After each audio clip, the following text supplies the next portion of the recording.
Halo, saya Harming MSI.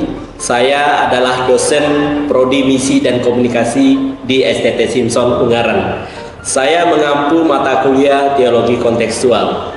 Terima kasih, Tuhan memberkati kita semua. Selamat datang di video saya kali ini.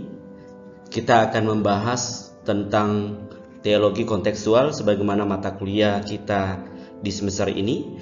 Jadi rekan-rekan mahasiswa, selamat bergabung dan selamat belajar, kiranya Tuhan menyertai Anda. Dalam pertemuan ini sesuai dengan RPS yang sudah kita sepakati, yaitu tentang pentingnya teologi kontekstualisasi. Tentu dalam bagian ini harapan saya supaya mahasiswa mampu memahami tentang pentingnya teologi kontekstualisasi. Teman-teman, kita mempelajari tentang pentingnya teologi kontekstualisasi, perlu kita lihat teologi kontekstualisasi adalah pendekatan teologis yang sangat penting dalam perkembangan teologi. Artinya bahwa kalau kita mempelajari teologi, kita perlu melihat perkembangan teologi dari zaman ke zaman, karena teologi itu bersifat dinamis. Jadi teologi kontekstualisasi ini memberikan ruang bagi kita untuk terus berkembang, dan hal ini juga akan dipengaruhi atau memberikan dampak juga kepada praktik keagamaan, secara khusus kekristenan di berbagai budaya dan konteks sosial. Jadi kita tidak bisa terlepas dari perkembangan teologi, lalu praktik keagamaan kita, praktik kehidupan kita juga dibarengi dengan keberadaan kita di budaya kita masing-masing. Jadi kita tidak bisa meniru budaya orang lain, tetapi kita di dalam kehidupan budaya dan sosial kita menghidupi teologi apa yang kita pelajari. Jadi kalau kita mempelajari pentingnya teologi kontekstualisasi, kita diperhadapkan kepada satu situasi bahwa pendekatan ini mengakui bahwa ajaran teologi dan ajaran agama, atau dengan sederhananya bahwa teologi yang kita miliki dalam konteks ini teologi Kristen, kita tidak terlepas dengan ajaran agama. Kenapa? Teologi dan agama tidak bisa diisolasi dari kehidupan konteks budaya, sejarah sosial, politik, dan apapun. Kenapa teologi atau ajaran agama ini dibarengi dengan praktik kehidupan yang nyata? Tidak mungkin kita bisa mempelajari teologi hanya dalam konteks Alkitab yang berbeda dengan budaya kita, tetapi kita akan melihat konteks di masa kini sebagai pembaca yang keberapa atau yang kesekian, sehingga dengan demikian kita bisa mempelajari teologi itu secara relevan. Berikut kita akan melihat beberapa hal yang saya paparkan dalam bagian ini. Ada berapa poin yang akan kita pelajari. Silakan mahasiswa simak seterusnya video ini sampai selesai. Kalau ada pertanyaan, jangan lupa dicatat dan nanti dipersiapkan apakah akan dikomen pada YouTube ini atau nanti saudara bawa dalam kelas minggu depan. Silakan dipilih mana saja yang baik. Yang penting harapan saya saudara bisa memahami. Berikutnya kita akan melihat pentingnya teologi kontekstualisasi. Nah, pertanyaannya bagi kita, bagi teman-teman dan saya, mengapa teologi kontekstualisasi itu sangat penting? Berikut ini kita akan melihat beberapa poin yang akan kita pelajari bersama. Silakan simak terus video ini. Yaitu teologi kontekstualisasi untuk memahami kehidupan manusia.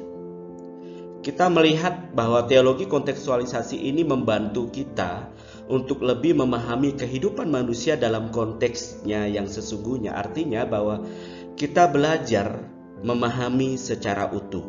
Ini memungkinkan para teolog, atau dalam konteks ini Anda dan saya sebagai mahasiswa yang sedang belajar teologi, untuk merespon isu-isu yang sedang dihadapi oleh masyarakat, seperti kemiskinan, ketidaksetaraan, ada rasisme, kesetaraan gender, atau masalah sosial lainnya.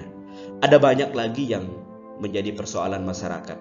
Disinilah kita akan memahami manusia itu seutuhnya dengan kita belajar teologi kontekstualisasi.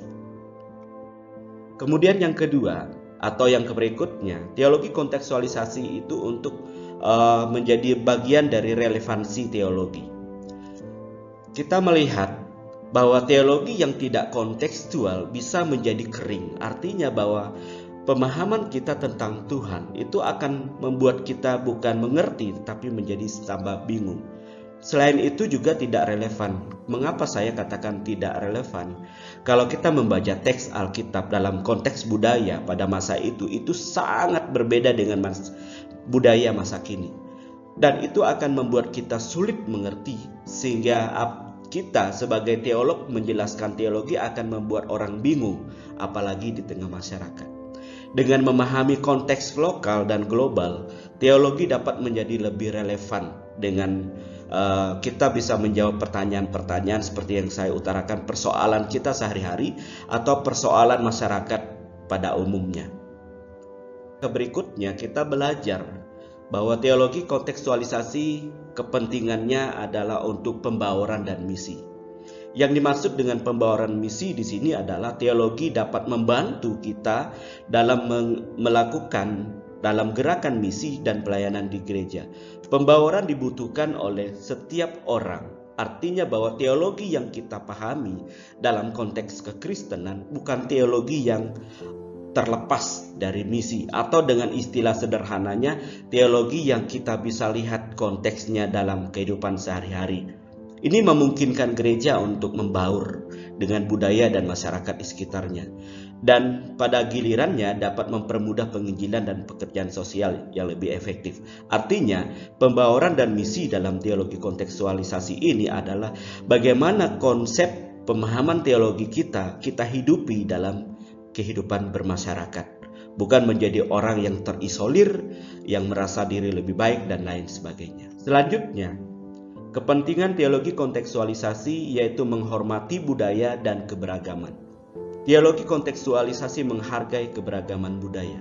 Jadi sekali lagi saya tekankan kepada teman-teman mahasiswa bahwa teologi kontekstualisasi ini bukan menjadi sesuatu yang ekstrim, bukan sesuatu yang membuat kita menjadi fanatik, tetapi kita akhirnya mengerti bahwa setiap orang punya budaya dan kita punya keragaman budaya masing-masing. Hal ini mengakui bahwa ada banyak cara orang beribadah mendekatkan diri kepada Tuhan. Ada banyak cara orang untuk mencari Tuhan, beribadah kepada Tuhan. Dan kita sebagai orang yang memahami, yang menggeluti teologi, yang mempelajari tentang teologi secara khusus kekristenan, kita perlu menghormati perbedaan ini, ya. Karena ini merupakan bagian dari bangunan atau cara kita membangun kerukunan antar umat beragama dengan siapapun. Jadi dengan kita mempelajari teologi kontekstualisasi, pada akhirnya kita menyadari bahwa ada banyak cara orang mencoba mencari tentang Tuhan yang mereka yakini. Tetapi perlu saya garis bawahi bahwa kita memberikan apa yang kita pahami tentang kitab suci, bagaimana Tuhan berbicara kepada manusia melalui Yesus Kristus. Tetapi dalam tatanan kehidupan budaya kita jangan menjadi orang yang eksklusif. Selanjutnya, kita melihat adaptasi terhadap perubahan. Teologi kontekstualisasi perlu menjadi bagian dari kita untuk menerapkan dan memberikan peluang bagi gereja dan intelektualitas agama untuk lebih fleksibel dalam menghadapi perubahan sosial, teknologi maupun politik secara tepat. Artinya bahwa teologi kontekstualisasi ini juga membawa kita kepada suatu dinamisme, bagaimana kita dengan peka melihat perubahan itu. Jangan sampai kita menjadi seorang hamba Tuhan atau teolog atau seorang yang menggeluti teologi menjadi anti dengan perubahan sosial, perubahan teknologi dan politik, atau sebaliknya kita tergerus, kita terikut arus dan tidak bisa dikekang. Tetapi teologi kontekstualisasi ini kita diberi hikmat untuk beradaptasi. Dengan cara ini kita dapat tetap relevan. Jadi dari zaman dulu, zaman sekarang, dan sepanjang zaman kita akan tetap relevan. Karena biar bagaimanapun perubahan sosial itu kita tidak bisa hentikan. Itu akan terus berjalan. Tinggal kita bagaimana mengikuti, menghubungkan teologi itu secara fleksibel dan dinamis, bukan berarti kita terikut arus. Jadi ini yang perlu menjadi catatan. Berikutnya, teman-teman harus mengerti bahwa teologi kontekstualisasi ini juga menjadi sarana dalam berdialog antar budaya maupun antar agama. Teologi kontekstualisasi ini mendorong saya dan saudara untuk membangun dialog atau pertukaran pikiran antara agama-agama atau antara agama dan budaya-budaya. Jadi teologi kontekstual ini kita komunikasikan, bukan kita bawa menjadi satu bagian yang merasa bahwa kita paling benar. Sehingga pada akhirnya ketika konsep itu kita lakukan, kita akan cenderung mempersalahkan orang lain, cenderung akan menjustis orang lain. Tetapi teologi kontekstualisasi ini membawa kita kepada suatu dialog. Bagaimana kita membangun sikap saling memahami, toleransi, dan kita bisa bekerja sama dengan semua elemen masyarakat, baik kelompok agama lain atau budaya yang berbeda. Sehingga dengan kehadiran kita mencerminkan apa yang disampaikan oleh Tuhan Yesus, bahwa kita adalah garam dan terang dunia. Kemudian kepentingan teologi kontekstualisasi yang berikutnya yaitu pencarian kebenaran. Dalam pendekatan ini, pencarian akan kebenaran tidak hanya melibatkan pemahaman teks agama, tetapi juga penerapannya dalam konteks yang konkret. Artinya sederhananya begini teman-teman. Dalam kita mencari kebenaran, kita bukan hanya mengisi intelektual kita, mengisi pengetahuan kita, tetapi kita tidak bisa menerapkan pemahaman itu dalam kehidupan praktis kita. Kalau kita hanya mengisi kebenaran Alkitab itu secara intelektual, maka kehidupan kita tidak bisa mencerminkan karakter Kristus sebagaimana yang kita pelajari dalam kehidupan kita yang kita ambil dalam kitab suci. Tetapi kalau kita mempelajari lalu kita terapkan, sehingga kita akan menjadi orang yang bisa mencerminkan karakter Kristus, yaitu tentang mengasihi. Ini memungkinkan para pemeluk agama untuk menggali lebih dalam lagi dari ajaran agama yang mereka yakini dan menerapkan dalam kehidupan sehari-hari. Jadi ini yang berikut. Kemudian selanjutnya, kesinambungan sejarah. Teologi kontekstualisasi mengingatkan kita bahwa agama adalah warisan sejarah yang berakar dalam budaya dan tradisi tertentu. Ini membantu kita untuk menjaga kesinambungan antar masa lalu, masa sekarang, dan masa depan di dalam keragaman atau kerangka keagamaan kita.